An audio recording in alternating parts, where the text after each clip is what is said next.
Hello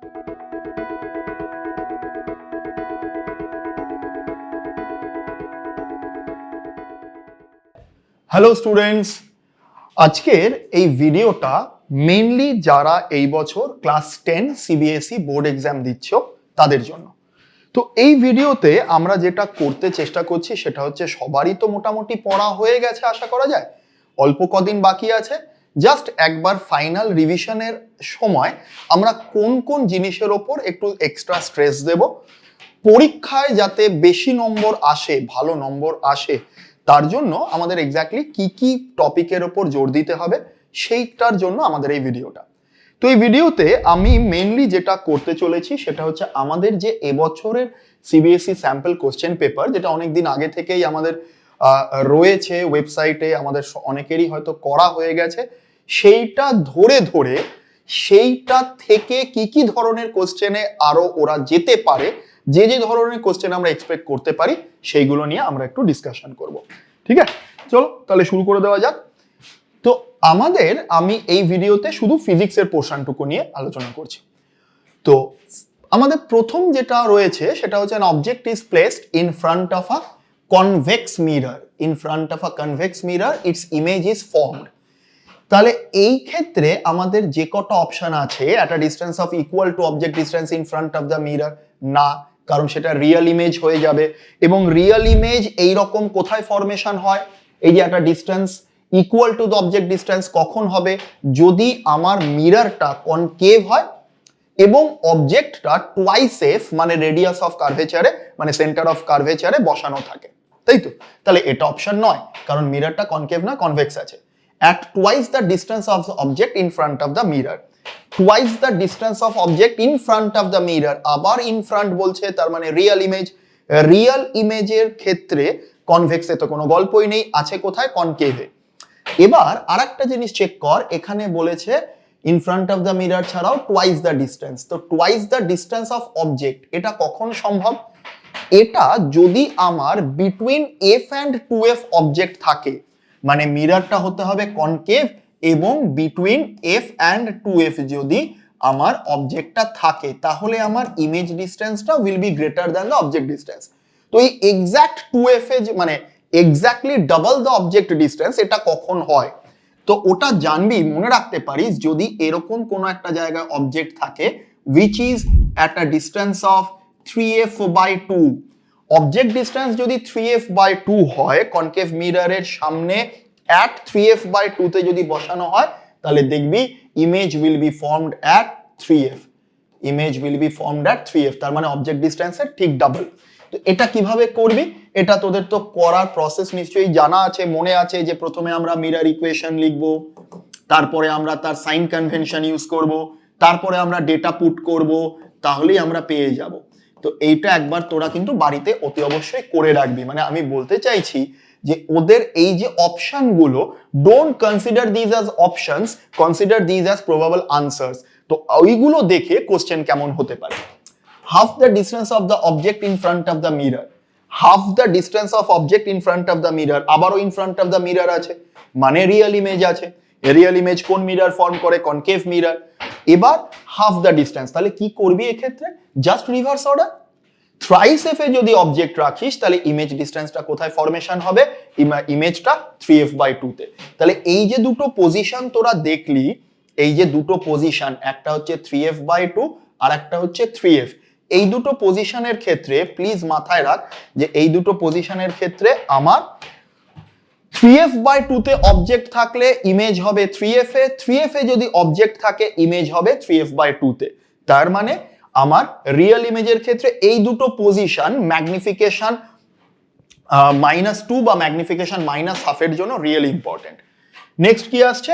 behind the mirror and its position varies according to the object distance. Behind the mirror মানে ওরা কি বলতে চাইছে? Definitely virtual image. তাহলে আমাদের যেহেতু কনভেক্স মিরর ছিল, তাহলে behind the mirror and its position varies, definitely object distance vary করলে ইমেজ ডিস্টেন্স ভ্যারি করবে। So this is our original answer for this question. তো আমাদের যেহেতু এই গল্পটা এলো, একবার একটু চেক করে দেখা যাক যে আমরা এইটা মোটামুটি যা বললাম সেটা হচ্ছে কিনা। জাস্ট একবার প্র্যাকটিস করে নি।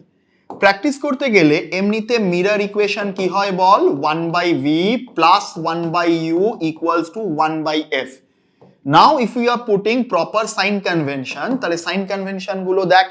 সাইন কনভেনশনে যেহেতু আমার রিয়েল ইমেজ হচ্ছে, তার মানে দিস উইল বি -1/v, তাই তো? -1/v রিয়েল ইমেজ হচ্ছে। আচ্ছা, object is placed in front of the mirror, তাহলে আবারও এটা -1/u is equals to, convex মিররের ক্ষেত্রে আমরা করছি না, আমরা করছি কনকেভের জন্য। আমরা এই যে খেলাটা করছি সেটা আমরা করছি কার জন্য? কনকেভের জন্য। তো কনকেভের জন্য যদি করি তাহলে এটার ফোকাল লেন্থ আবার নেগেটিভ। এবার এই প্রসেসটাতে অনেকের একটা কনফিউশন থাকে যে আমরা এইভাবে করব না ডাইরেক্ট ডেটা পুট করার সময় মাইনাস বা প্লাস বসাবো। দুটোই করতে পারিস। আমি সাধারণত যেটা করি সেটা হচ্ছে আমাদের এই নেগেটিভ পজিটিভে there is a step marking. So আমরা যদি এই স্টেপটা এইভাবে করি, মানে ডেফিনেটলি তুই পরীক্ষার সময় এসসি লিখছিস না, লিখছিস ইউজিং প্রপার সাইন কনভেনশন, তো এই স্টেপটাতে তোর স্টেপ মার্কিংটা কনফার্মড হয়ে গেল যে অ্যাটলিস্ট সাইন কনভেনশনটা ঠিক আছে, সো সেখানে স্টেপ মার্কিং বসলো, যদি বাই চান্স অঙ্ক পরে ভুল হয়। এবার যখন আমরা ডেটা পুট করছি, দেখ এইটা আবার আলটিমেটলি তিনটেতেই নেগেটিভ যেহেতু হয়ে যাচ্ছে সেই আমাদের পুরনো আমাদের নোন যে ইকুয়েশন, মিরর ইকুয়েশন, সেটাই চলে আসছে। এবার এখানে দেখ ভি আর ইউটা basically interchangeable, so if we do one আর একটা অটোমেটিক্যালি হয়ে যাবে। তো আমরা কোনটা করছি? আমরা এইটা করছি ধরে নিচ্ছি যে আমার অবজেক্ট কোথায় আছে? 3f/2 তে। তাহলে 1/v is equals two 1/f minus 1/u, যেখানে আমরা 1/f মাইনাস, এবার আমরা কি করতে চাইছি? ইউটাকে বসাতে চাইছি, আমরা ইউটাকে বসাতে চাইছি অ্যাজ ইফ, কত বসাবো? এটাকে একটু সরিয়ে দিব বুঝলি, কারণ না হলে তো আমার জায়গা আছে। ঠিক আছে, থাক, অসুবিধা আছে, খুব একটা হচ্ছে এমনটা নয়, ও রয়েছে, থাক। তাহলে এখানে আমাদের এই ইউটা কত বসাবো? 1/3f/2। 1/3f/2 এই কথাটার অর্থ কি দাঁড়াচ্ছে? ঘুরিয়ে লেখ, equals to 3/3f minus 2/3f, মানে 1/3f। So v equals to চলে এলো তোর 3f। দেখ v equals to 3f. Magnification কত হবে? ক্যালকুলেট করে ফেল। What will be your magnification? Now magnification is m equals to minus v by u, original formula. এক্ষেত্রে আমার v ও নেগেটিভ, u ও নেগেটিভ, তাহলে আমার v কত এসছে? মাইনাস অফ -3f/2, আর u কত? মাইনাস, সরি ভুল লিখেছি, কোথায় ভুল লিখলাম বল? এটা 3f/2 হবে না, this will be your minus 3f divided by 3f/2, তার মানে দেখ -2, যেটা তোদেরকে বলছিলাম if it is placed within f and 2f, যে কারণে আমরা 3f/2 টা নিয়ে ডিল করলাম, এটা কি হলো? -2। তুই যদি জাস্ট উল্টোটা করতি, 3f এ বসাতি, ম্যাগনিফিকেশন আসতো -1/2। এই দুটো পজিশন কিন্তু মনে রাখার চেষ্টা করিস। আর এই কোশ্চেনটা থেকে আমরা আরেকটা কি বুঝলাম, যে এখানে ওরা কি কি ধরনের প্রবলেম দিতে পারে, মিররের সামনে কোথায় বসালে কেমন ইমেজ ফরমেশন হবে।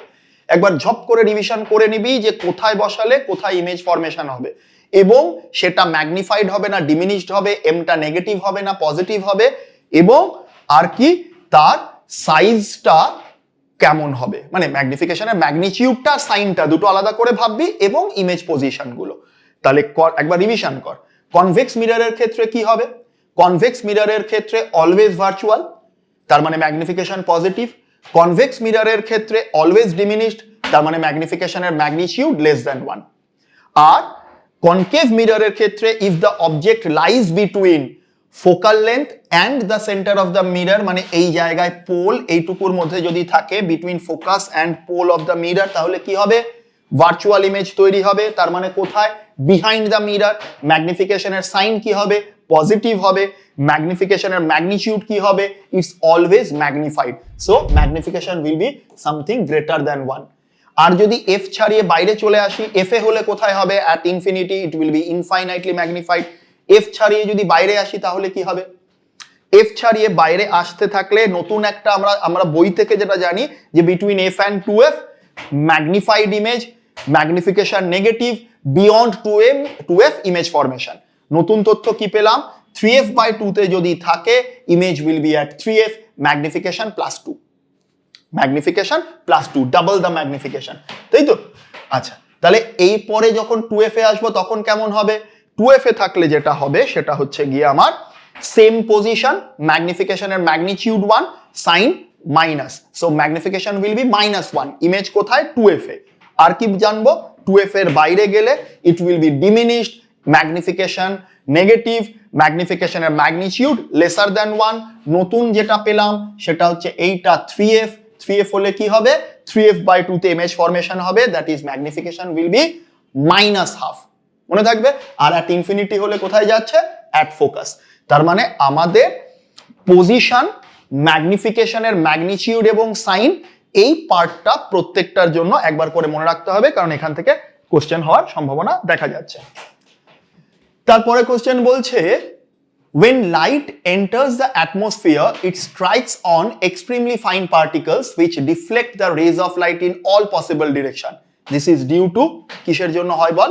scattering of light। তো এটা তো ঠিক আছে, scattering of light, Rayleigh criteria মেনে স্ক্যাটারিং অফ লাইট হয়। র্যালে ক্রাইটেরিয়া কি রে? র্যালে ক্রাইটেরিয়া বলছে যে scattering of light is inversely proportional to lambda to the power 4 wavelength. Lambda to the power 4, লাইটের ওয়েভলেন্থ কিভাবে ভ্যারি করে আরেকবার একটু মনে করে দেখ। VIBGYOR, এই দিকে ভিবজিওরে ল্যামডা ইনক্রিজেস, তাহলে যত আমি ডান দিকে সরতে থাকবো তত স্ক্যাটারিং কমতে থাকবে। এটা practical application. Red light is seen at sunrise and sunset, red lights are used in danger signals, in traffic signals for making it stop. তাহলে এই যে জায়গাগুলো, এইগুলো সব এই স্ক্যাটারিং থেকে আসছে। আর আরেকটা কি কোশ্চেন হয় যে কেন আমরা ব্লু দেখি স্কাই, সেখানে কিন্তু ডেফিনেটলি যখন বলবি যে ব্লু এর স্ক্যাটারিং কম, তো ভায়োলেটের তো আরো কম। ওটা কিভাবে এক্সপ্লেন করতে হয়? ওই লাইনটা যেন থাকে যে sensitivity of eye is greater for blue, hence it is seen as blue. তাহলে এই স্ক্যাটারিং থেকে এই গল্পগুলো যেন থাকে। তারপরেও দেখ আরো যে কটা অপশন আছে, এখান থেকে কি কি কোশ্চেন হবার চান্সেস আছে, যেটি জন্য তোকে এটা দেখে নিতে হবে, বুঝে নিতে হবে, পড়ে নিতে হবে। অ্যাটমসফেরিক রিফ্র্যাকশন, এটা কি কাজে লাগবে? অ্যাটমসফেরিক রিফ্র্যাকশন হচ্ছে তোর ওই স্টার গুলো কেন আমরা টুইঙ্কল টুইঙ্কল করতে দেখছি, তাহলে সেই সমস্ত এক্সপ্লেনেশন গুলো আমার আসবে অ্যাটমসফেরিক রিফ্র্যাকশন দিয়ে। রিফ্লেকশন তো ঠিক আছে, তোরা মিরর থেকে পড়ে আসছিস, প্রবলেম নেই। আর আসছে dispersion of light. Now what do we have as a question for dispersion of light? Dispersion কোনটাকে বলে রে? ডিসপারশন হচ্ছে ব্রেকিং অফ লাইট যেটা ইনটু ইটস কনস্টিটিউয়েন্ট কালার্স। যদি 7টাই পাই, breaking of white light into 7 constituting colours, তাহলে ওটা পিওর স্পেকট্রাম। আর যদি 7টা না পাই তাহলে ওটা ইমপিওর স্পেকট্রাম। তো ইমপিওর স্পেকট্রাম কোথায় দেখা যায়? ইমপিওর স্পেকট্রাম কোথায় দেখা যায়? ইমপিওর স্পেকট্রাম দেখা যায় রেইনবোতে, রামধনুতে। রেইনবোতে আমরা ইমপিওর স্পেকট্রাম দেখি। আচ্ছা, রামধনু কখন দেখা যায় বল? বৃষ্টির ঠিক পরপর। কেন বৃষ্টির ঠিক পরপর কেন দেখা যায়? কারণ তখন অ্যাটমসফিয়ারে প্রচুর ছোট ছোট ছোট ছোট রেইনড্রপস বা সাসপেন্ডেড পার্টিকেলস হিসেবে ওই ওয়াটার মলিকিউলস গুলো রয়েছে, সেটার থেকে যখন সানরাইজ মানে সানরেজ গুলো আসছে, সানলাইটটা পাস করছে, so it appears to be getting dispersed, right? তাহলে আমার ডিসপারশন থেকে এই ধরনের কোশ্চেন হতে পারে। কিন্তু আরেকটা দেখ, যদি ধর এটা একটা প্রিজম হয়, যদি ধর এটা একটা প্রিজম হয়, সেই প্রিজমটা ডিসপারশন দেবে, ফাইন। কিন্তু যদি ধর আমার এইরকম একটা প্রিজম হয় এবং তার পাশে আর একটা সিমিলার টাইপের প্রিজম উল্টো করে বসানো থাকে, তাহলে কি ডিসপারশন হবে? না, কারণ লাইট এখানে ব্রেক করবে এবং তারপরে যখন এখান দিয়ে আবার আসবে, আবার জুড়ে যাবে, তাহলে এখানে ডিসপারশন হবে না। যদি ব্যাপারটা এমন হয় যে এই একটা প্রিজম আছে বাট ইট ইজ হলো, ভেতরটা কি আছে? এয়ার, ভেতরে কি আছে? এয়ার, তাহলে কি ডিসপারশন হবে? না, হবে না, কারণ this will be acting as parallel slabs of light, মানে প্যারালাল স্ল্যাবস অফ গ্লাস, তাতে ডিফ্র্যাকশন হয় না। কিন্তু যদি ধর এইরকমই একটা স্ট্রাকচার আছে, হলো প্রিজম, মানে মাঝখানে জায়গাটা ফাঁকা, এবং সামহাও তুই এটার ভেতরে ওয়াটার মলিকিউলস দিয়ে দিয়েছিস, জল ভরে দিয়েছিস, তাহলে কি এখন ডিসপারশন হতে পারে? তাহলে কি ডিসপারশন হওয়া সম্ভব? ইয়েস, তাহলে আবার ডিসপারশন হবে, বিকজ ওই ভেতরের ওয়াটার কন্টেন্ট যে জায়গাটা, that will be acting as a prism, এবং তাহলে ডিসপারশন হবে। ঠিক আছে, তাহলে ডিসপারশন হবার সময়, যখন ডিসপারশন হয় তখন আমাদের কালারগুলো কিভাবে ব্রেক করে, ডিসপারশন যখন হয় তখন আমাদের কালারগুলো কিভাবে ব্রেক করে, যে এখান থেকে তো ধর আমার হোয়াইট লাইট গেল, এখানে যে 7টা কালার বেরোবে 1 2 3 4 5 6 7, এই যে কালার বেরোবে, এই কালারগুলো কিভাবে বেরোয় নিশ্চয়ই মুখস্থ হয়ে গেছে আমার, ভায়োলেট থেকে রেড। তাহলে এক্সট্রিম কালার্স গুলো হলো ভায়োলেট আর রেড। এক্সট্রিম কালার্স সব থেকে কম ডিভিয়েশন কার হয়েছে, রেডের হয়েছে।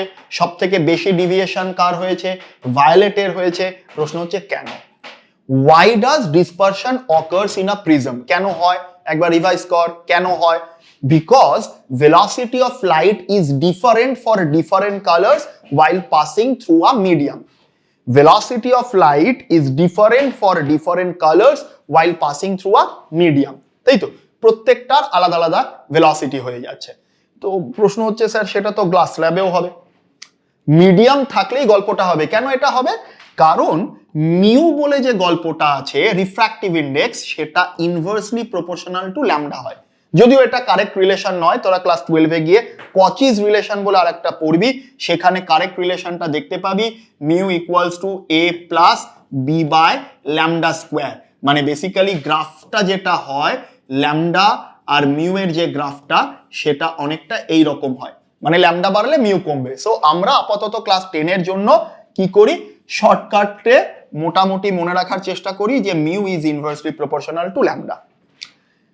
তো মিউ এর সাথে আবার আরেকটা গল্প আছে, যে এই যে তোর মিউটা, মিউ যত বেশি হবে তত কি হবে, ডিভিয়েশন বাড়বে। রিফ্র্যাক্টিভ ইন্ডেক্স বেশি, তার মানে it will get more deviated.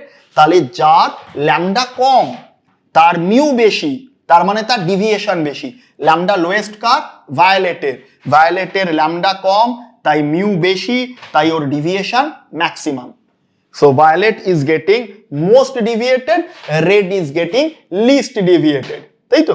আর কারণটা কি হলো, velocity of light is different। আচ্ছা, মিউ এর সাথে velocity রিলেশন মনে আছে কি?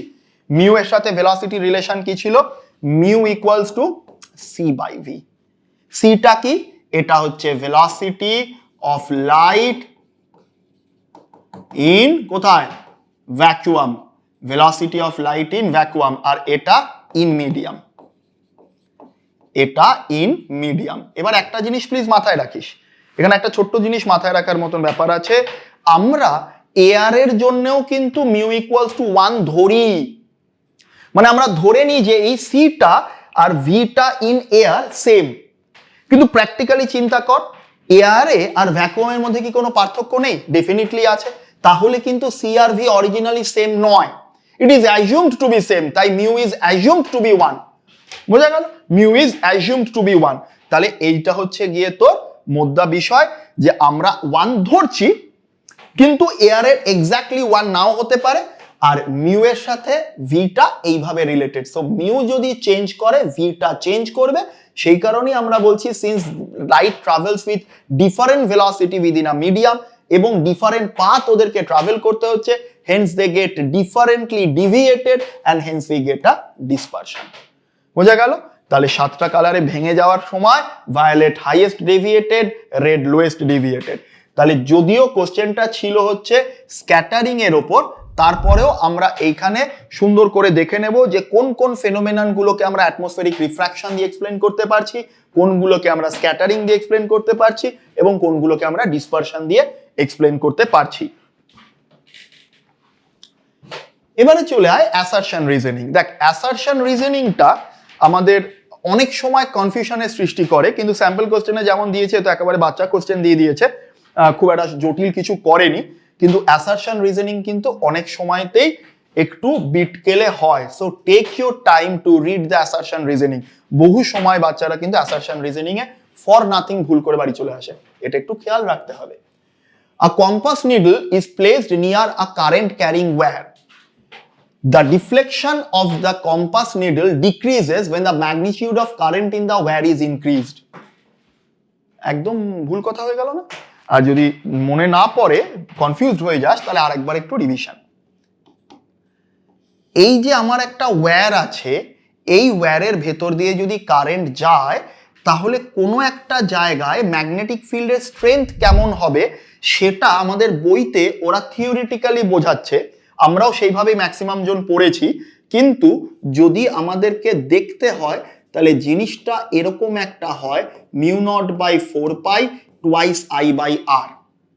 ফার্স্ট অফ অল বিটা হচ্ছে এই তো ম্যাগনেটিক ফিল্ড স্ট্রেংথ। কোথায় গেল রিফ্লেকশন? আচ্ছা, এখানে এই ম্যাগনেটিক ফিল্ড স্ট্রেংথ যত স্ট্রং হবে কম্পাস তত বেশি ডিফ্লেকশন করবে, তাহলে এটা হচ্ছে ম্যাগনেটিক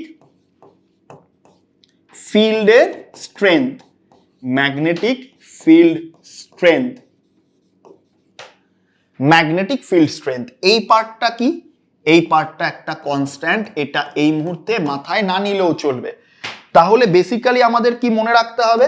আমাদেরকে মনে রাখতে হবে যে আমাদের এই magnetic field is directly proportional to current, is inversely proportional to distance. মানে এই ডিস্টেন্সটা হচ্ছে তোর R, directly proportional to current, inversely proportional to distance. ঠিক আছে? একটা ডাইরেকশন কিভাবে বার করতে হয় মনে আছে? Direction of magnetic field strength আমাদের রাইট হ্যান্ড থাম্ব রুল। তাহলে এই যে আমাদের হাত, থাম্ব যাবে কারেন্টের দিকে আর বাদবাকি আঙুলগুলো ইনওয়ার্ড, তাই তো? দেখ এখানে ইনওয়ার্ড আছে। ইনওয়ার্ড আমরা কিভাবে রিপ্রেজেন্ট করি মনে কর? ইনওয়ার্ড আমরা রিপ্রেজেন্ট করি ক্রস দিয়ে। আর যদি আউটওয়ার্ড হতো তাহলে কিভাবে রিপ্রেজেন্ট করতাম? ক্রস দিয়ে রিপ্রেজেন্ট করি ইনওয়ার্ড ফিল্ড, ইনওয়ার্ড, আর ডট দিয়ে রিপ্রেজেন্ট করি আউটওয়ার্ড। এই ইনওয়ার্ড আউটওয়ার্ড গুলোর আরেকটা মানে আছে। ইনওয়ার্ড মানে হচ্ছে সাউথ পোল ডিনোট করছে, আর আউটওয়ার্ড ম্যাগনেটিক ফিল্ড মানে নর্থ পোল ডিনোট করছে। ইনওয়ার্ড মানে সাউথ পোল, আউটওয়ার্ড মানে নর্থ পোল। তাহলে এইখানে এবার বলছে a compass needle is placed near a current carrying wire. ঠিক আছে, বসিয়ে দিয়েছি। The deflection of the compass needle decreases when the magnitude of the current কি হওয়া উচিত ছিল? এখানে ওরা বলেছে ইনক্রিজেস, তো ইনক্রিজেস তো নয়, ডিক্রিজেস হলে তবে ডিফ্লেকশন ডিক্রিজ করতো। আর কারেন্ট যদি ইনক্রিজ করে তাহলে ওদিকে ডিফ্লেকশনও ইনক্রিজ করবে, কারণ কারেন্ট ইনক্রিজ করলে ম্যাগনেটিক ফিল্ডের স্ট্রেংথ ইনক্রিজ করবে, and that is Y current increase করবে, মানে ম্যাগনেটিক ডিফ্লেকশন ইনক্রিজ করবে, তাই না? তো এইটা তো একদম ফলস, ওটা ফলস। সেকেন্ড কি বলছে? The strength of the magnetic field at a point near the conductor increases on increasing the current। তাহলে এটা ট্রু, এ ফলস আর ট্রু। তো এইটা কিন্তু একটু সময় নিয়ে করবি, কারণ আমার অনেক ক্ষেত্রেই assertion reasoning both true, but রিজনিংটা অ্যাসারশনের প্রপারলি রিজনিং করছে না, দুটো আলাদা আলাদা বক্তব্য দিয়ে বসে আছে। তো ওই জন্য এটার জন্য কিন্তু প্লিজ টাইম দিবি, ঠিক আছে?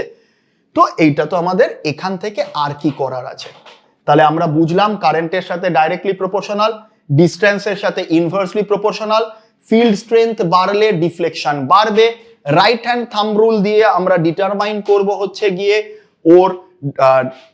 ওটা কোন দিকে ডিফ্লেক্টেড হবে, ইনওয়ার্ড না আউটওয়ার্ড, ইনওয়ার্ড মানে কি, আউটওয়ার্ড মানে কি, কোনটা কিভাবে রিপ্রেজেন্টেড হয়। ঠিক আছে, এই জায়গাটা একবার ভালো করে দেখে নিবি। এছাড়া আমাদের স্ট্রেট কন্ডাক্টর ছাড়া এরপরেই ওরা চলে যায় হচ্ছে সলিনয়েডে। কিন্তু সলিনয়েডে, বইতে সলিনয়েডে যাবার আগে তোরা কিন্তু অতি অবশ্যই এই সার্কুলার কয়েলটা একবার একটুখানি মাথায় ভালো করে ঢুকিয়ে নিবি। সার্কুলার কয়েলের ক্ষেত্রে এটার সেন্টারে ম্যাগনেটিক ফিল্ডটা বেসিক্যালি ইম্পর্টেন্ট হয়। দেখ আমি ডটটা কিন্তু এমনি এমনি দিলাম না, কারণ রাইট হ্যান্ড থাম্ব রুল অনুযায়ী কোন দিকে আসছে চেক করে দেখে নে, বাইরের দিকে। এটার স্ট্রেংথটা কার কার উপর ডিপেন্ড করবে? এটার ক্ষেত্রে বি হয়ে যায় μ0 Ni/2r। আরটা যেখানে, ওর রেডিয়াস, আইটাকে চিনতেই পারছিস কারেন্ট, খেলা হচ্ছে এই আরটা কার, এই এনটা কি, এনটা কি, এনটা হচ্ছে গিয়ে আমার নাম্বার অফ টার্নস। কোথাকার টার্নস? এই যে নাম্বার অফ টার্নস বলছি সেটা কোথাকার টার্নস? এই কয়েলটার মধ্যে কতগুলো টার্ন আছে। তাহলে এটা সলিনয়েড হয়ে যাচ্ছে না? না। সলিনয়েড আর সার্কুলার কয়েলের মধ্যে পার্থক্যটা বোঝ। সলিনয়েডে the number of turns are arranged on a linear manner, মানে এইটা হচ্ছে সলিনয়েড। এইটাকে যদি তুই চেপে একটা জায়গাতেই এরম এরম এরম এরম এরম এরম গাদাগুচ্ছের টার্নস নিয়ে চলে আসিস, তাহলে সেটা এই জিনিসটা রিপ্রেজেন্ট করছে। তাহলে সেটা এই জায়গাটাতে চলে আসবে। সো আমার সলিনয়েড আর সার্কুলার কয়েলের টার্নস এর মধ্যে ওই ব্যাপারটা কিন্তু ডিফারেন্ট। তাহলে আমাদের যেহেতু এখান থেকে স্ট্রেটের একটা কোশ্চেন ওরা দিয়েছে, তাহলে তুই মোটামুটি ভাবে খেয়াল রাখ তোর এখান থেকে সলিনয়েডের স্ট্রেংথ কি করে ভ্যারি করানো যায় সেটা থেকে কোশ্চেন হতে পারে, আর কিসের উপর হতে পারে, সার্কুলার কয়েলের। তাহলে নাম্বার অফ টার্নস একটা ফ্যাক্টর সার্কুলার কয়েলের ক্ষেত্রে, কারেন্ট একটা ফ্যাক্টর, রেডিয়াস একটা ফ্যাক্টর। ঠিক আছে, সলিনয়েডটা আমরা আবার ডিটেলসে পরে দেখছি দাঁড়া। এবার আরেকটাতে, এবার দেখ আবার প্লেন রিফ্র্যাকশনের গল্পে চলে এলো।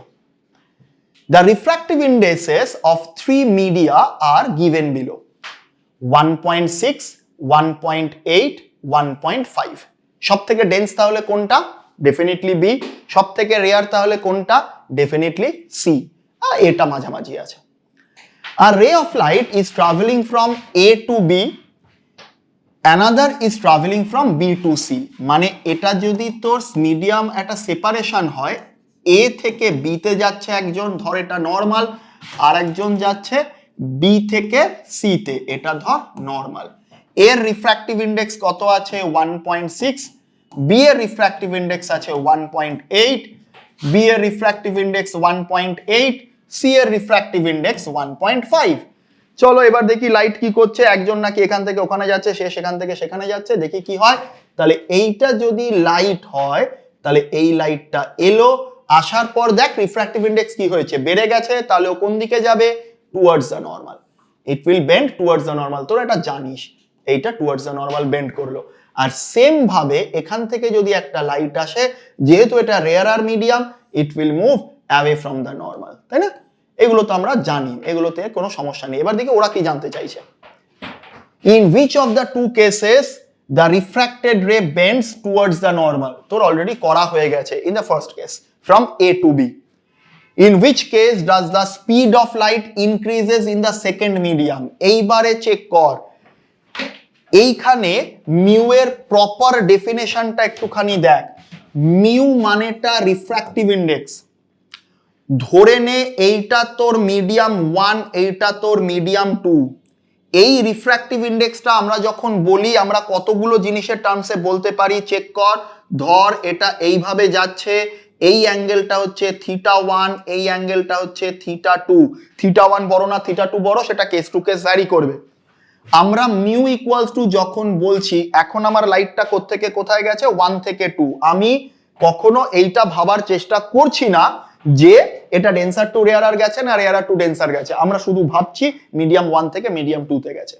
ইন দ্যাট কেস মিডিয়াম 1 থেকে 2 তে গেলে mu of second medium with respect to first medium, mu of second medium with respect to first medium is equals to sin θ2 by sin θ1.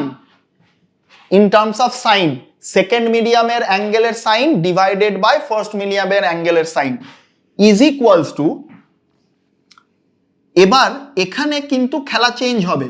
এবার হয়ে গেল জিনিসটা velocity in first medium by velocity in second medium.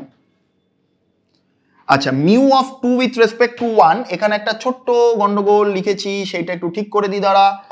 আমি জানি তোরা অনেকে এই মুহূর্তে বলতে শুরু করে দিয়েছিস, না না স্যার কিছু একটা ভুল হচ্ছে। তাহলে এটা সাইন θ1 বাই সাইন θ2, ফার্স্ট মিডিয়ামের অ্যাঙ্গেলের সাইন বাই সেকেন্ড মিডিয়ামের অ্যাঙ্গেলের সাইন, সাইন θ1 বাই সাইন θ2।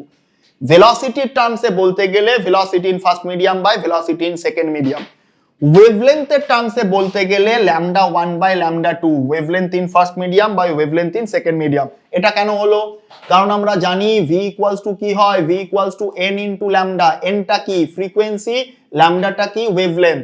তো এবার তোর রিফ্র্যাকশনের সময় wavelength remains same, does not change, তাহলে ওই জন্য ভি আর ল্যামডা ডাইরেক্টলি প্রপোর্শনাল হয়ে গেল, lambda 1 by lambda 2 is equals to, এইবারে চেক কর, mu 2 by mu 1, mu 2 by mu 1। এটাতে এলেন কি করে? এটাকে আশাটা একবার দেখে নে, তাহলে তোদের ব্যাপারটা একদম ক্লিয়ার হয়ে যাবে।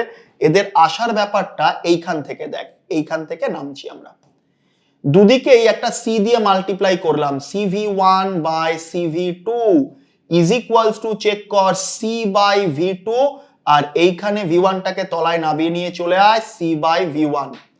এই c/v2 টা হয়ে গেল μ2 অ্যাবসলিউট রিফ্র্যাক্টিভ ইনডেক্স, আর c/v1 টা হয়ে গেল μ1 অ্যাবসলিউট রিফ্র্যাক্টিভ ইনডেক্স।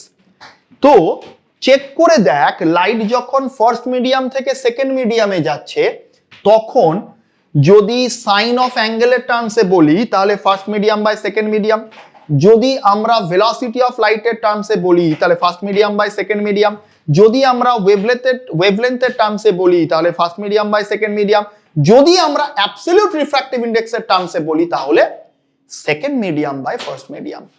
মানে এবার যখন আমরা এই কোশ্চেনটাতে যাচ্ছি in which case does the speed of light increases, তাহলে আমার চেক করে দেখ এই দুটো রিলেশন একটু চেক কর, μ2 বাই μ1 v1 বাই v2, তার মানে as if mu is inversely proportional to velocity, as if mu is inversely proportional to velocity। তোদের একটু আগে কি বলেছিলাম মনে পড়ে? mu is inversely proportional to wavelength। এখন আবার কি বললাম? since frequency is constant, velocity is directly proportional to wavelength। mu is inversely proportional to wavelength, velocity is directly proportional to wavelength, তার মানে mu is inversely proportional to velocity। এবার বলেছে in which case does the speed of light increases in the second medium, so velocity যদি বাড়তে হয় তাহলে mu কি হতে হবে? কমতে হবে। তাহলে সেকেন্ড মিডিয়ামে কোনটার mu কম? এই যে সেকেন্ড মিডিয়ামে mu কম। তাহলে in which case না সেকেন্ড কেস b2c যখন যাচ্ছে। এবার তোকে give reasons যদি দেয়, give reasons এ দেখ প্রচুর লিখে ফেলার কোনো প্রয়োজন নেই, জাস্ট যে ওয়ার্কিং ফর্মুলাটা দিয়ে তুই কাজ করছিস সেটা লিখে কোনটা কি যদি বলে দিস। যেমন এক্ষেত্রে তুই এইখান থেকে স্টার্ট করলি, স্টার্ট করে এইটা লিখতে পারিস, তারপরে এটা লিখতে পারিস, লিখে তারপরে এই জায়গাটাও লিখতে পারিস, নাও লিখতে পারিস, তুই আনসারে চলে যাবি। তাহলে রিফ্র্যাক্টিভ ইনডেক্সটা ডেন্সার টু রেয়ারার না রেয়ারার টু ডেন্সার এই সব ভাবে মনে রাখার চাইতে আমরা ফার্স্ট মিডিয়াম সেকেন্ড মিডিয়াম বলে মনে রাখবো, তাতে গ্রেটার দ্যান 1 আসুক লেসার দ্যান 1 আসুক যা পারে হোকে যাক। ডেফিনেটলি গ্রেটার দ্যান 1 মানে রেয়ারার টু ডেন্সার যাচ্ছে, আর লেসার দ্যান 1 হয়ে যাওয়া মানে ডেন্সার টু রেয়ারার যাচ্ছে। জেনারেল লাইফে আমরা যে এক্সাম্পল গুলো নিয়ে কাজ করি সাধারণত সবই রেয়ারার টু ডেন্সার, সেই জন্য আমাদের মনে হয় যে না এটা বোধহয় ভুল করছি। না, ডেন্সার টু রেয়ারার গেলে ডেফিনেটলি লেসার দ্যান 1 হবে, তাই না? পরেরটাতে চলে এসেছি। A piece of wire of resistance R is cut in 3 equal pieces. These parts are connected in parallel. If equivalent resistance of this parallel combination is R1, what is the value of the ratio R1 is to R? তো এটা তো পারবি, আগে R টা নিয়ে একটু deal কর please. তোর R equals to rho L by A, তাহলে R টা যদি rho L by A হয়, এখান থেকে কি কি কোশ্চেন হতে পারে ভালো করে খেয়াল কর। ফার্স্ট অফ অল তোরা বলছিস যে রো জিনিসটা, রেজিস্টিভিটি জিনিসটা ইজ কনস্ট্যান্ট, ঠিক আছে, রো কনস্ট্যান্ট। তাহলে কার কার উপর ডিপেন্ডেন্স আছে? এল আর এ। যদি শুধু কাট হয় তাহলে only L varies, only L varies. Cut করছিস তাহলে only L varies. Joints together, joints টুগেদারে অনলি এল ভ্যারিজ। কিন্তু যদি স্ট্রেচ করিস অর কম্প্রেস করিস, স্ট্রেচ অর কম্প্রেস, তাহলে কি হয়? Both L and A varies, both L and A varies. তো কিভাবে? আগে ওরা যেটা দিয়েছে সেটা কর। সেখানে কাট ইন 3 ইকুয়াল পিসেস, তার মানে তোর এটা যদি আর হয় প্রথমেই কি হলো আর ড্যাশ, তাহলে তোর এক একটা লেন্থ হয়ে গেল, সরি তোর এক একটা লেন্থ হয়ে গেল রো, এটা হয়ে গেল এল বাই 3 বাই এ, তার মানে গল্প কি দাঁড়িয়ে গেল? আর বাই 3। এরম তোর কাছে কপিস আছে? 3 পিস। কানেক্টেড ইন প্যারালাল, তাহলে 3টে আর বাই 3 কানেক্টেড ইন প্যারালাল। এটা আমি এর আগে কোনো একটা ভিডিওতে যেখানে আমরা পাওয়ার টাওয়ার নিয়ে পড়েছিলাম সেখানে বলেছিলাম যে যদি সিমিলার রেজিস্ট্যান্স এন খানা প্যারালাল কানেকশনে লাগানো হয় তাহলে আর বাই এন হয়ে যাবে। এখানে 3টে প্যারালালি লাগানো আছে আর বাই 3, 3টে আর বাই 3 যদি প্যারালালি লাগাই তাহলে আর বাই 3 হোল বাই 3 মানে আর বাই 9, যেটা ওদের কোশ্চেন অনুযায়ী R1, তাই তো? ওদের কোশ্চেন অনুযায়ী যেটা আমার R1। এবার তোকে কি বলেছে, R1:R। এই রেশিওর গল্পগুলোতে না প্লিজ খেয়াল রাখিস কোনটা বাই কোনটা বলেছে। R1/R তার মানে হচ্ছে R/9 ইন্টু R নিচে, তাহলে 1/9। অনেক সময় দেখা যায় কি সব করার পর রেশিওটা উল্টো লিখেছি, তো ওই জায়গাটা কিন্তু লাস্ট একবার খেয়াল করবি। আবার খেয়াল কর, আমরা এখানে এই যে স্ট্রেচ অর কম্প্রেসের কথাটা বলেছিলাম, এইটা দিয়ে কেমন হতে পারে, এটা দিয়ে যেটা হতে পারে, সাপোজ ধর তোকে বললো, আচ্ছা এইটা বুঝে নিয়েছিস তো, এটা তো না বোঝা তেমন কিছু নেই, এটা মুছে দিলাম, দিয়ে আবার আমি পরেরটা বলছি, কারণ এখানে তো জায়গা একটু শর্ট আছে, তো পরেরটাতে চলে যাচ্ছি। যে যদি আমাদের স্ট্রেচ বা কম্প্রেসের গল্প থাকে তাহলে কিভাবে কি করব। স্ট্রেচ বা কম্প্রেস যদি দেয় তাহলে সাপোজ তোকে বললো ধর স্ট্রেচ টু n টাইমস, করেছিস নিশ্চয়ই, stretch to n times. Stretch to n times মানে তার l ড্যাশটা হয়ে গেছে n টাইমস অফ l হলো। কিন্তু সেক্ষেত্রে প্লিজ খেয়াল রাখতে হবে যে আমাদের ভলিউম যেহেতু constant and we generally consider a conducting wire to be cylindrical in nature, তাহলে এই LA equals to L dash constant মানে ভলিউমটা কনস্ট্যান্ট ধরে যদি এগোই তাহলে দেখ NL আর A dash, so A dash equals to A by N। So এইবার তোর যে টানাটানির পর যেটা হলো, টানার পর যেটা হলো তোর যে আর ড্যাশটা, সেটা তখন কি হয়ে যায়, rho L dashed by A dashed. L ড্যাশটা কত মনে কর, এল বাই এন। এ ড্যাশটা কত মনে কর, সরি ভুল লিখলাম আবারও, কত হয়ে গেল, রো এল ড্যাশটা হয়ে গেছে এন এল আর এ ড্যাশটা এ বাই এন, তাহলে গল্প হয়ে গেল N square rho L by A, তাহলে গল্প কি দাঁড়িয়ে গেল, এন স্কোয়ার আর হয়ে গেল এন স্কোয়ার আর, তাই তো। তো এই যে তোর এন স্কোয়ার আর তুই কত টাইম স্ট্রেচ করেছিলি, এন টাইমস, তার মানে আমি যত টাইম স্ট্রেচ করব বা কম্প্রেস করব, যদি স্ট্রেচ করি তাহলে এন স্কোয়ার টাইমস বেড়ে যাবে, যদি কম্প্রেস করি তার মানে লেন্থ কমছে, মানে এরিয়া বাড়ছে, লেন্থটা এল বাই এন হবে, এরিয়াটা এন এ হবে, so resistance will be 1/n square, resistance কমে যাবে।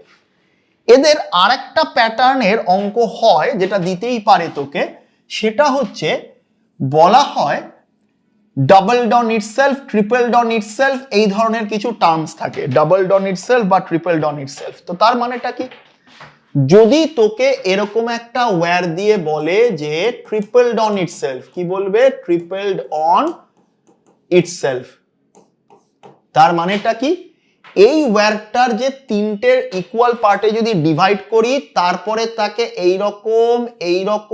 এইরকম ভাবে একটার ওপর একটা বসিয়ে দেব, মানে একটা দুটো তিনটে ওয়্যারকে পর পর বসাবো, তাহলে ট্রিপল ডাউন ইটসেলফ হলে বেসিক্যালি ওর এরিয়া কি হয়ে যাচ্ছে বল, ক্রস সেকশনাল এরিয়া একটা নেই তো তিনটে আছে, বুঝতে না পারলে আবার দেখ, এই একটা 1/3 অফ দ্য পার্ট, তারপরে তোর এই 1/3 অফ দ্য পার্ট আবার বসালাম, তারপরে তোর আবার একটা 1/3 অফ দ্য পার্ট বসালাম, তাহলে বেসিক্যালি কি হয়ে গেল, আমার জিনিসটা 3 টাইমস এরিয়া হয়ে গেল, তার মানে এ ড্যাশড যেটা সেটা এখন থ্রাইসে। কিন্তু চেক করে দেখ তো তোর কি এখানে লেন্থ ভ্যারি করেছে, কারণ তুই কি স্ট্রেচ বা কিছু করেছিস, তুই কিন্তু স্ট্রেচ ফ্রেচ করিসনি, তোর জাস্ট লেন্থটা 3 টাইমস, লেন্থটা কনস্ট্যান্ট রয়েছে, এরিয়াটা 3 টাইমস হয়ে গেছে। এবার লেন্থটা কনস্ট্যান্ট রয়ে গেছে বলতে তুই ভাঁজ করেছিস বলে L/3 হয়েছে, মানে তুই টেনে লম্বা করিসনি, কিন্তু তুই ভাঁজ করেছিস বলে এক একটা পোর্শনের লেন্থ L/3 করে হয়ে গেছে।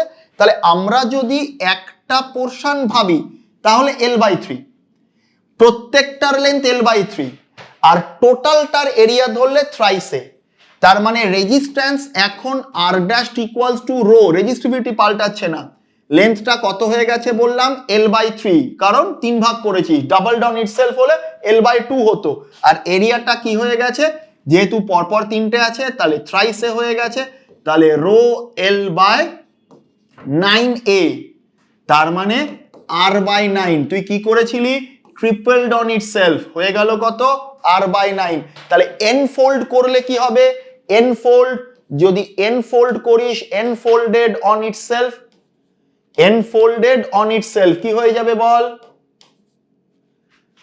n folded on itself হ্যাঁ এতক্ষণে নিশ্চয়ই বলে দিয়েছিস আমি বলার আগেই বলে দিয়েছি যে n folded on itself হলে r/n স্কয়ার হবে stretched to n times হলে n স্কয়ার হবে compressed to l/n হলে compress যদি করি তাহলেও by n স্কয়ার হবে আর যদি কাট করা হয় বা জোড়া হয় তাহলে শুধু l এর ভ্যারিয়েশন হবে তাই তো তাহলে আশা করি এই জায়গাগুলো একবার করে রিভিশন করিয়ে দিতে পারলাম রোটা কার উপর ডিপেন্ড করে রে রোটা নিয়ে তো কিছু করলাম না আমরা রোটা কার উপর ডিপেন্ড করবে ডেফিনেটলি ম্যাটেরিয়াল আর কিছু আছে কি ভেবে দেখ আরেকটা আছে temperature so rho depends upon material and temperature তাই না তাহলে আপাতত আমরা আবার এর সাথে একটা কি লেজুর জোড়া আছে সেই লেজুরটা একবার দেখে নি লেজুরটা কি বলছে একবার দেখে নেওয়া যাক লেজুর বলছে যে refer to the image below চলো দেখি কি সুন্দর একটা এটা কি জিনিস জানিস তো সলিনয়েড আর যে মুহূর্তে সলিনয়েড নামটা মনে আসলো সঙ্গে সঙ্গে কি রিভিশন করবি হচ্ছে সিমিলারিটি এন্ড ডিসিমিলারিটি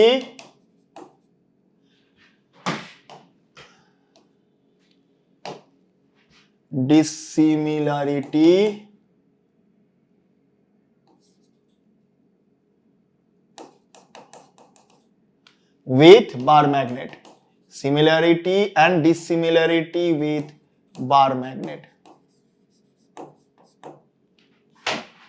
তাহলে সিমিলারিটি আর ডিসিমিলারিটি উইথ বার ম্যাগনেট এটা অবশ্যই করে ফেলবি রিভাইজ কর মনে মনে সলিনয়েডের স্ট্রেংথ ভ্যারি করা যায় বার ম্যাগনেটের করা যায় না সলিনয়েডের কি করা যায় পোলটাকে রিভার্স করা যায় নর্থের জায়গায় সাউথ সাউথের জায়গায় নর্থ বার ম্যাগনেটে করা যায় না বাট ঝুলিয়ে দিলে দুজনেই when suspended about center of mass দুজনেই একটা পার্টিকুলার ডিরেকশনে ওরিয়েন্ট করবে আর ম্যাগনেটিক সাবস্টেন্সকে অ্যাট্রাক্ট বা রিপেল অ্যাট্রাক্ট করবে আর একটা অন্য কোনো ম্যাগনেটকে অ্যাট্রাক্ট বা রিপেল করবে তো আগের যে দুটো কথা বললাম ওই যে স্ট্রেংথ ভ্যারি করানো যায় পোলারিটি রিভার্স করানো যায় সেটা কি করে একটু খেয়াল রাখ B equals to mu naught constant চাপ নিবি না ni এটা হচ্ছে ওর স্ট্রেংথ আইটা তো বুঝতেই পারছিস কারেন্ট এনটা কি এনটা কিন্তু এখানে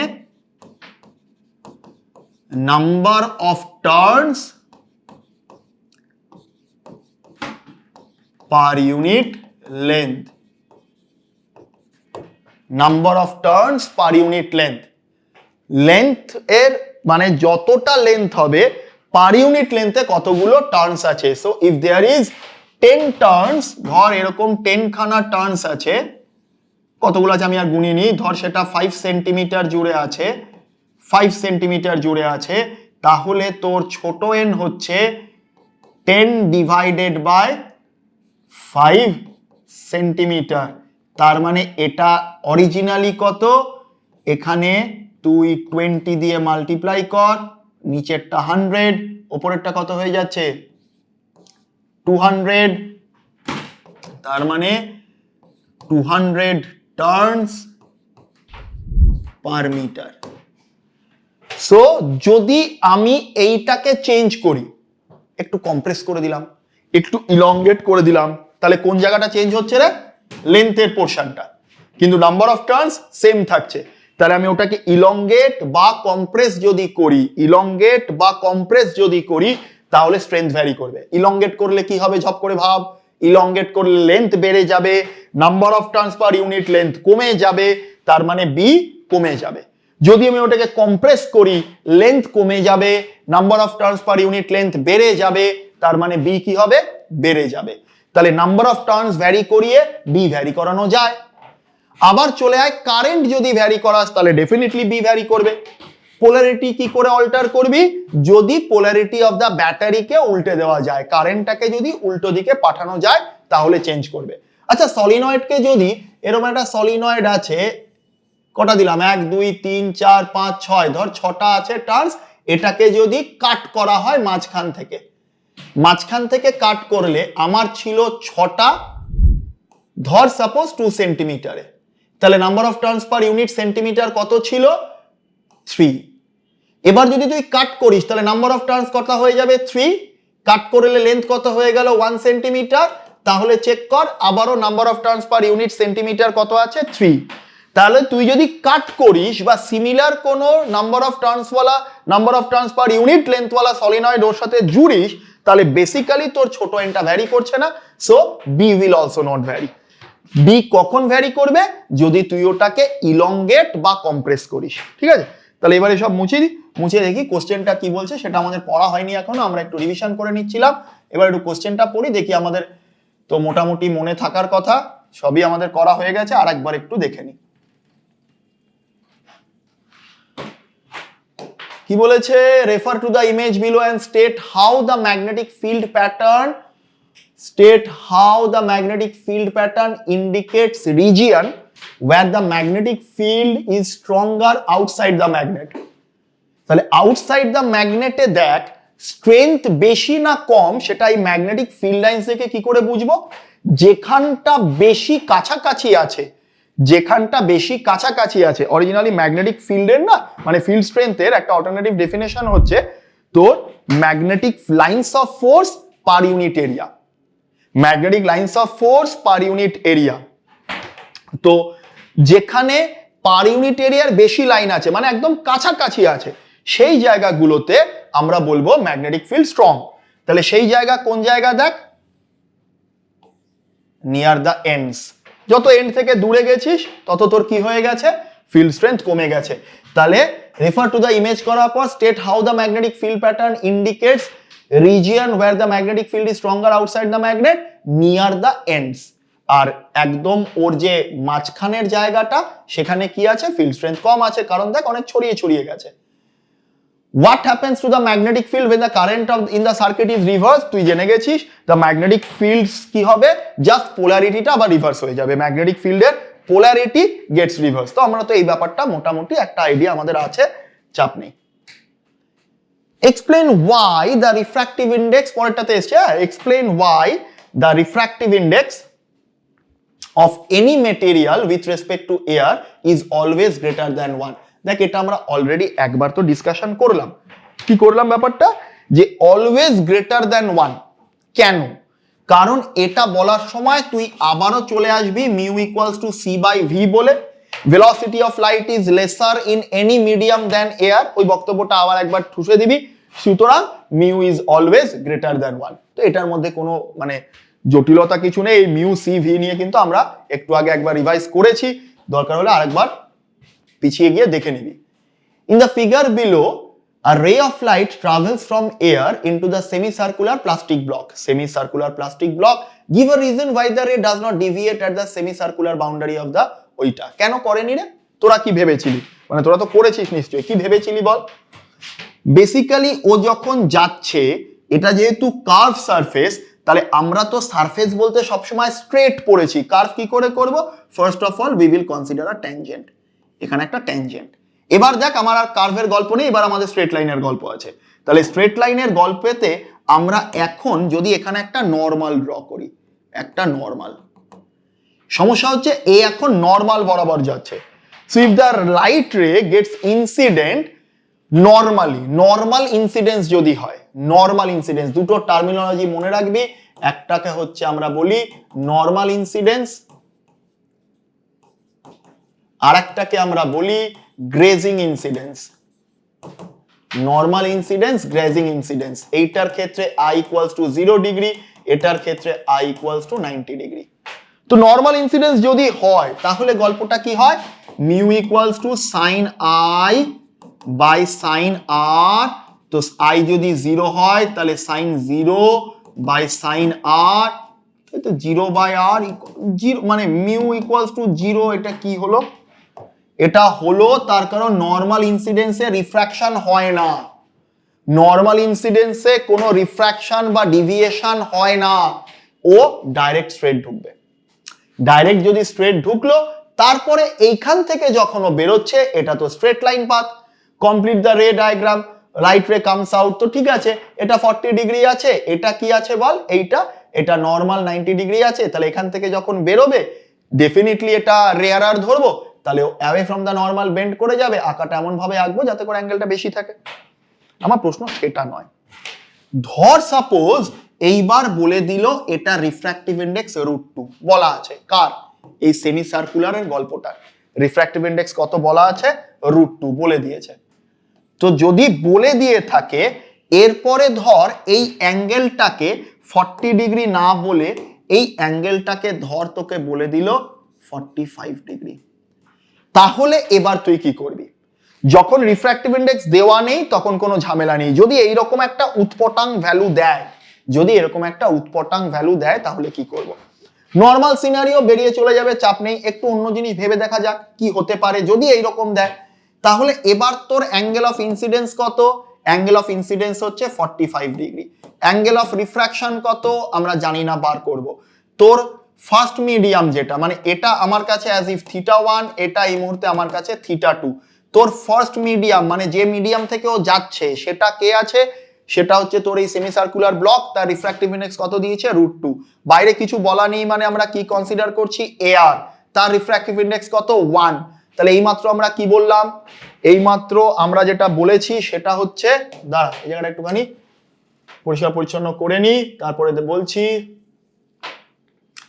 আমরা এইমাত্র যেটা বললাম সেটা হচ্ছে যে sine in first medium by sine in second medium is equals to velocity in first medium by second medium is equals to wavelength in first medium by second medium is equals to refractive index in second medium by refractive index in first medium. মিউটা উল্টো হয়, করেছিলাম না?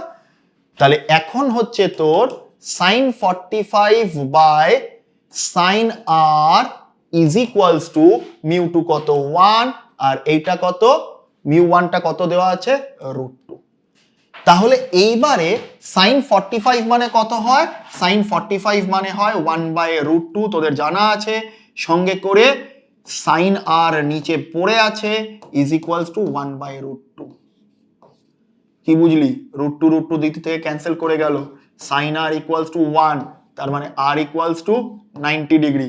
90 degree হলে কিভাবে যাবে, r equals to 90 degree. আর যদি ঘটনাটা এমন হয় যে এটা 1/√2, আমরা আরেকটা ভাবছি, আরেকটা, এটা তো বুঝলি যে গ্রেজেস দ্য সারফেস, দেখ r ইকুয়ালস টু 90 এসে গ্রেজেস দ্য সারফেস। ধর এবার এটাকে 45 বলেনি, 45 না বলে বলেছে হচ্ছে 60। তাহলে আমাদের কোথায় কোথায় চেঞ্জ হচ্ছে চেক কর। এইটা 45 না হয়ে এটা বলা আছে 60, তাহলে আমার আর কোথায় চেঞ্জ হচ্ছে, এটা 45 না হয়ে বলা আছে 60, sin 60 কত হয় বল, √3/2। তাহলে এই জায়গাটা একটুখানি পরিষ্কার পরিচ্ছন্ন করে নিই, তারপর আবার করে দেখছি কি হচ্ছে এইখানটাতে। এবার দেখ sin 60 হচ্ছে √3/2, sin r আমি জানি না, ইকুয়ালস টু 1/√2। তাহলে sin r ইকুয়ালস টু কি আসছে একটুখানি দেখ, sin r equals to √3 into √2/2 equals to sin r। তার মানে কি হয়ে গেল, √3/2 ইকুয়ালস টু sin r। এবার দেখ 3/2 মানে 1.5, তার রুট করছিস, গ্রেটার দ্যান 1 হবে, sin 90 এর ভ্যালু 1, তার থেকে বেশি তো আর হতে পারে না। sin এর value can not be greater than 1। তাহলে এটা আপনি কি করলেন, কি আবার করব, 60 থেকে ইনসিডেন্ট হতে পারে না, না হওয়ার কারণ কি আছে, আমি অ্যাঙ্গেলটাকে এখান থেকে না পাঠিয়ে আমি যদি এদিক থেকে পাঠাতাম 60 হতে পারতো না। তাহলে এখন তোর sin r চলে আসছে গ্রেটার দ্যান 1, তাহলে আর কি করে বার করবি, কারণ sin এর ভ্যালু তো 1 এর থেকে বেশি হয় না। ইন দ্যাট কেস মনে রাখবি রিফ্র্যাকশন, আর যাই হোক রিফ্র্যাকশনটা হবে না, রিফ্র্যাকশন হবে না, যেটা হবে লাইট তখন ফেরত চলে আসবে। তোরা অনেকেই ওটার নাম জানিস, এই গল্পটার নাম টোটাল ইন্টারনাল রিফ্লেকশন।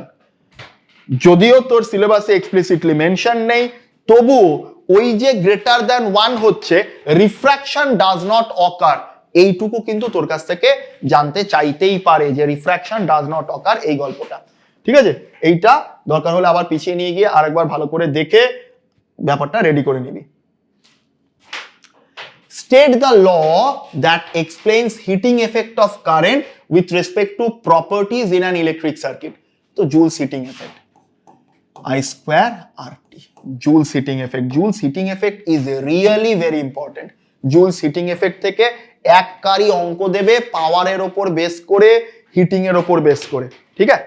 তো এই জায়গাটা আপাতত আমাদের স্টেটমেন্ট যদি করতে দেয়, এখানে state the law that explain, তাহলে স্টেট তো করলি, লটাও যদি স্টেট করতে হয় তাহলে কিন্তু অতি অবশ্যই এই যে heat directly proportional to I square when R and T kept constant, H directly proportional to R when I and T kept constant, H proportional to T when I and R kept constant. এইভাবে ভেঙে ভেঙে লিখে বলবি, একবারে just I square RT লিখবি না, ভেঙে ভেঙে লিখবি। List the factors on which resistance of a conductor depends, ওগুলো নিয়ে আমরা কথা বলে নিয়েছি, ওগুলো নিয়ে আর ফার্দার কিছু বলছি না। এবার I স্কয়ার RT বা হিটিং এফেক্ট থেকে কি ধরনের প্রবলেম হতে পারে তার জন্য আমার একটা ভিডিও অলরেডি আমাদের গ্রুপে দেখবি দেওয়া আছে, যেখানে আমরা পাওয়ার অফ বাল্ব দিয়ে কিছু অঙ্ক করেছিলাম, হিট জেনারেটেড ইন রেজিস্ট্যান্স দিয়ে কিছু অঙ্ক করেছিলাম। তো তোরা প্লিজ ওই ভিডিওটা আরেকবার গো থ্রু করে নিবি, কারণ এইটা কিন্তু সবথেকে ক্রিটিক্যাল জায়গা যেখানে কারেন্ট ইলেকট্রিসিটি থেকে নিউমেরিক্যাল প্রবলেমস হতে পারে। রেজিস্ট্যান্স বা কারেন্টের যে প্রবলেমগুলো হয় তার মধ্যে এটা সবথেকে বেশি critical. Ananya responded to the question, why do electrical appliances with metallic bodies are connected to the mains through a 3-pin plug? Metallic body থাকলে কেন 3-pin প্লাগ ব্যবহার করা হয়? কেন ব্যবহার করা হয় আগে নিজেরা ভেবে দেখ। 3-pin প্লাগ কেন ব্যবহার করা হয়? যাতে করে during short circuit excess amount of current যত তাড়াতাড়ি পারা যায় সার্কিট থেকে বার করা যায়। তো তাড়াতাড়ি বার করবি কি করে? যে কারণে থার্ড পিনটা, মিড পিনটা বড় হয়, মোটা হয়, সকেটে ওর জায়গাটা সব থেকে বেশি আগে ও কানেক্টেড হয়। এটা জাস্ট সেফটি পারপাস, যে যদি বাই চান্স আমার শর্ট সার্কিট হয় তাহলে এক্সেস কারেন্টটা যাতে সবার আগে সবচেয়ে তাড়াতাড়ি ওটা দিয়ে বার করে দেওয়া যায়, তাহলে আমার ইলেকট্রিক্যাল অ্যাপ্লিয়েন্সটা বেঁচে থাকবে। Whereas an electric bulb can be connected with a 2-pin. তো ইলেকট্রিক বাল্বে বাইরে তো কারেন্ট আসার তেমন কোনো জায়গা নেই, ও আসবে ঘুরে নিয়ে চলে যাবে। ইলেকট্রিক প্লাগে সেজন্য মানে 3-pin থাকে, আর বাল্বে সাধারণত 2-pin। Is her answer correct or incorrect? আচ্ছা, she wrote 3-pin connections reduce heating, না নিশ্চয়ই না। তো জাস্টিফাই এর কি আছে? হিটিং এর তো কোনো গল্প নেই, I স্কয়ার RT, I তো সেমই আসছে, পিনটা 2 হোক 3 হোক I সেম আসছে, তাহলে I স্কয়ার RT উপর এর কোনো এফেক্ট নেই। What is the function of, আচ্ছা এটা জাস্টিফাই যখন করবি তখন ও যেটা ভুল বলেছে আর যেটা ঠিক হবে দুটোই কিন্তু জাস্টিফাই বললে ওটা কেন ভুল এবং কোনটা ঠিক দুটোই যেন লিখবি, সেটা যে কোনো ধরনের জাস্টিফিকেশনের ক্ষেত্রে। What is the function of a fuse? Fuse তোরা জানিস যে এক্সেস অ্যামাউন্ট অফ যদি কারেন্ট ফ্লো করে I square RT heating effect হলে ওটা যাতে কেটে যায়। রিভাইজ কর, ফিউজ কি কি দিয়ে তৈরি? lead and tin, বাল্বের ফিলামেন্ট উলফ্রেমাইট বা টাংস্টেন, সেটা কি কি দিয়ে তৈরি? রিভাইজ করবি। আর কি রিভাইজ করবি? তোর যেটা রেজিস্ট্যান্স, সাধারণত যে রেজিস্ট্যান্স হিসেবে যাদেরকে ব্যবহার করা হয় সেইগুলো কি দিয়ে তৈরি?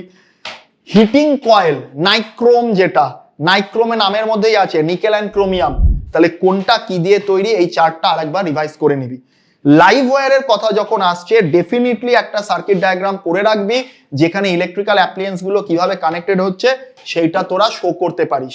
সেখানে অতি অবশ্যই একটা 2-pin একটা 3-pin দেখাবি, মানে একটা বাল্ব এবং একটা 3-pin বলতে কোনো একটা প্লাগ পয়েন্ট সকেট ফকেট হেনা থানা, প্রত্যেকটাতে যেন লাইভ ওয়্যারেই আমার সুইচ থাকে এবং যেখানে যেখানে প্রয়োজন ফিউজ থাকে, মানে লাইভ ওয়্যারে আর্থিং ওয়্যার যেন থাকে।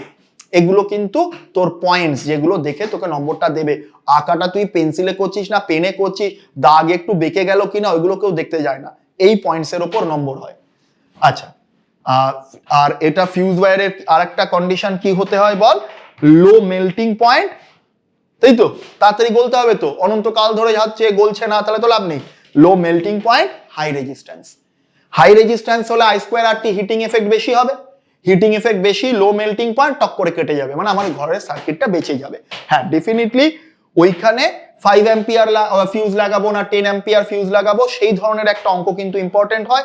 তো সেক্ষেত্রে সার্কিটে কি করবি, সার্কিটে ধর তোকে এরকম একটা সার্কিট দিয়েছে যে এখানে একটা বাল্ব আছে, এইখানে তোর একটা এরকম জিনিসপত্র আছে, এখানে একটা ফিউজ লাগাতে হবে, একটা ফিউজ আমরা লাগাবো, এইটা ধর 200 ভোল্ট, এটা ধর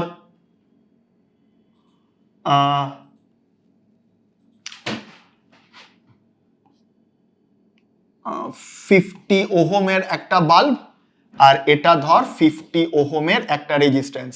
তোর কাছে আছে 2 অ্যাম্পিয়ার, 3 অ্যাম্পিয়ার, 10 অ্যাম্পিয়ার, কোনটা লাগাবি? ঠিক আছে, আর ধর একটা 1 অ্যাম্পিয়ার, 1 2 3 10, এই রকম চারটে ফিউজ আছে। ঝপ করে টোটাল রেজিস্ট্যান্স ক্যালকুলেট করে ফেল, কত হলো 100 ওহম। রেজিস্ট্যান্স বার করে ফেল, কারেন্ট বার করে ফেল, ভি বাই আর করলে কত আসছে দেখ, 200/100 হয়ে গেল কত, 2 অ্যাম্পিয়ার। তাহলে এই হচ্ছে তোর 2 অ্যাম্পিয়ার সিরিজ। যদি এক্সাক্ট ভ্যালু না থাকে তাহলে কি করবি, জাস্ট পরেরটা, মানে তোর যদি এটা 2.8 আসতো তাহলে 3 অ্যাম্পিয়ার ইউজ করতাম, কমটা নয়, জাস্ট একটু বেশি বা এক্সাক্ট ইকুয়াল, যা একটু বেশি বা এক্সাক্ট ইকুয়াল। ফিউজ কোন ধরনের ফিউজ লাগাবো সেইটা কিন্তু অতি অবশ্যই ব্যাপারটা রেডি করে রাখবি। তারপরে কি আসছে, তারপরে আসছে দ্য অ্যাবভ ইমেজ।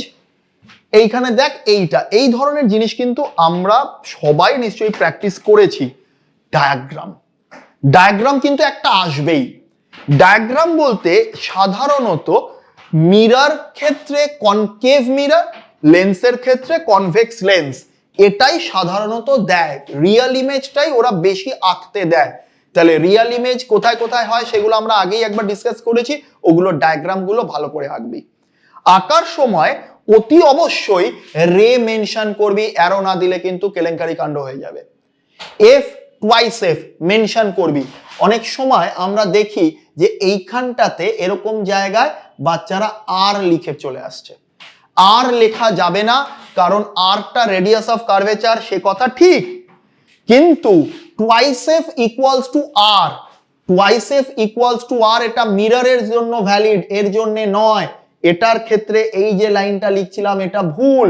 এটার ক্ষেত্রে কি হয়, ইকুই কনভেক্স লেন্স, আমাদের সাধারণত আমরা যেটাকে দেখি equi convex lens made of glass, যদি হয় equi convex lens made of glass, তাদের কিন্তু এফ ইকুয়ালস টু আর হয়, তাদের ক্ষেত্রে এফ ইকুয়ালস টু আর হয়। টুয়াইস এফ ইকুয়ালস টু আর কাদের জন্য হয়, মিররের জন্য, লেন্সের জন্য নয়। তাহলে এটা প্লিজ এটা খেয়াল রাখিস। তো দেখি এখানে কি কি বলছে, the above image shows a thin lens of focal length 5 meter, ভালো বড় সরো focal length। what is the kind of lens shown in the above, বাদ দে, দেখে নিয়েছিস।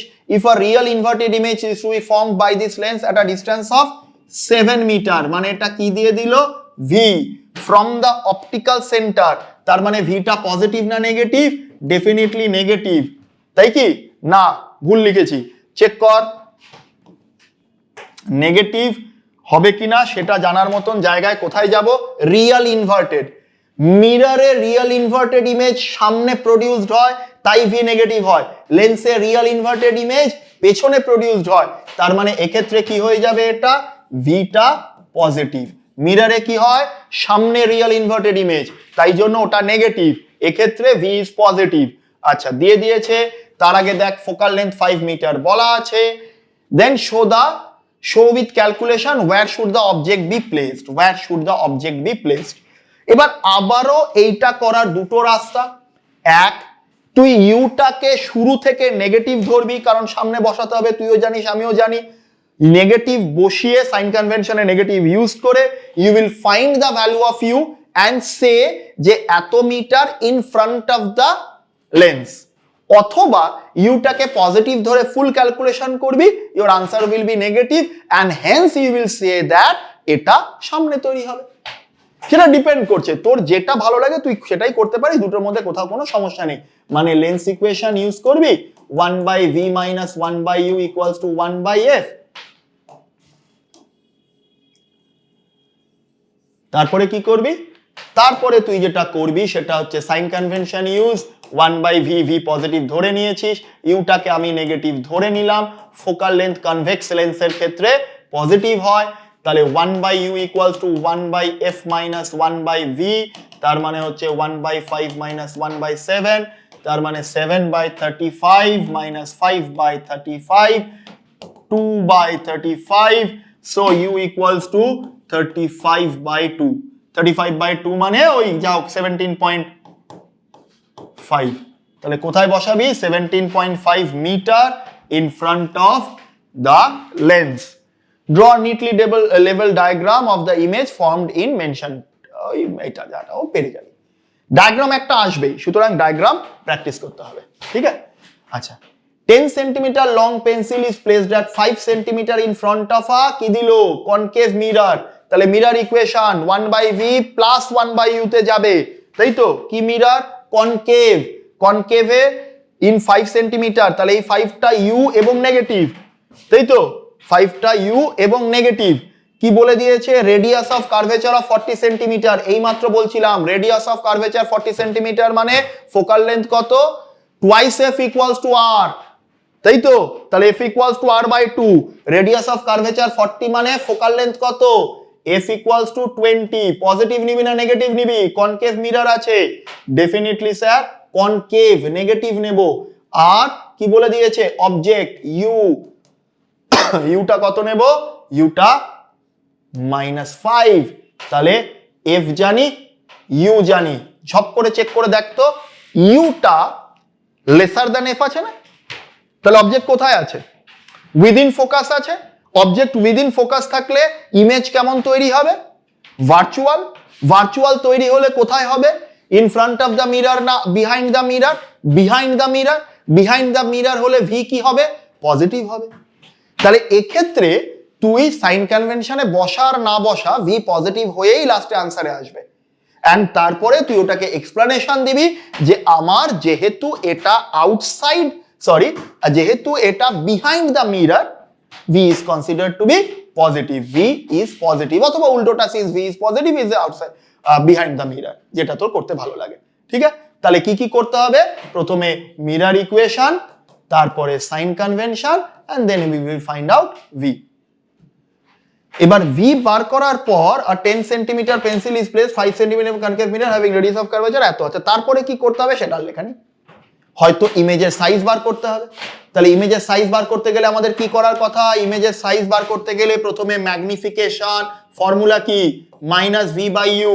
এবার চেক কর এইখানে ভিটা কিরম এসছে, মানে আসা উচিত পজিটিভ, আর ইউটা কেমন আসা উচিত? ইউটা নেগেটিভ ধরতে হবে, তো তাহলে নেগেটিভ, তাহলে এফেক্টিভলি ম্যাগনিফিকেশন কেমন এলো? পজিটিভ, তার মানে আবারও বোঝাচ্ছে ভার্চুয়াল ইমেজ। আর একবার গেস ওয়ার্ক কর, তো গেস ওয়ার্ক কর, ম্যাগনিফিকেশনটা গ্রেটার দ্যান 1 হবে না লেসার দ্যান 1 হবে? Guess work. কি মিরর? Concave mirror. কনকেভ মিররে কি রকম হয় ভার্চুয়াল ইমেজটা? ম্যাগনিফিকেশন গ্রেটার দ্যান 1, কনভেক্সে কেমন হয়? Laser than 1। সো তার মানে আমাদের একটা অঙ্ক এবং একটা ডায়াগ্রাম মাস্ট, এখানে অপশনে দিয়েছে ঠিক আছে, বাট এটা কিন্তু হতেই পারে যে দুটোই আমাকে করতে হবে। এবার এই ধরনের অঙ্কের কথাই তোকে বলছিলাম, এই অঙ্ক টাইপটা আমার ওই ভিডিওটা একবার একটু দেখবি, তোদের কাছে আরো ব্যাপারটা ক্লিয়ার হবে। সো এইটা বোঝানোর চাইতে ওখানে আরো অনেক ডিটেলসে বোঝানো আছে, সো আই এক্সপেক্ট যে তোরা ওইটা একবার একটুখানি গো থ্রু করবি, ঠিক আছে? তাহলে মোটামুটি আমরা একটা ছোট্ট জিস্ট করলাম, একবার ছোট্ট করে রিভিশন দিলাম, আর এই ভিডিওটার পরে ওই ভিডিওটা দেখার একটা এক্সপেকটেশন রাখলাম। আর যেটা বলার সেটা হচ্ছে একদম টেনশন করবি না, স্কুলের পরীক্ষা চাইতে জেনারেলি বোর্ড এক্সাম সহজ হয়। আশা করি তোদের সবার খুব ভালো হবে। বেস্ট অফ লাক, দারুণ করে পরীক্ষা দে।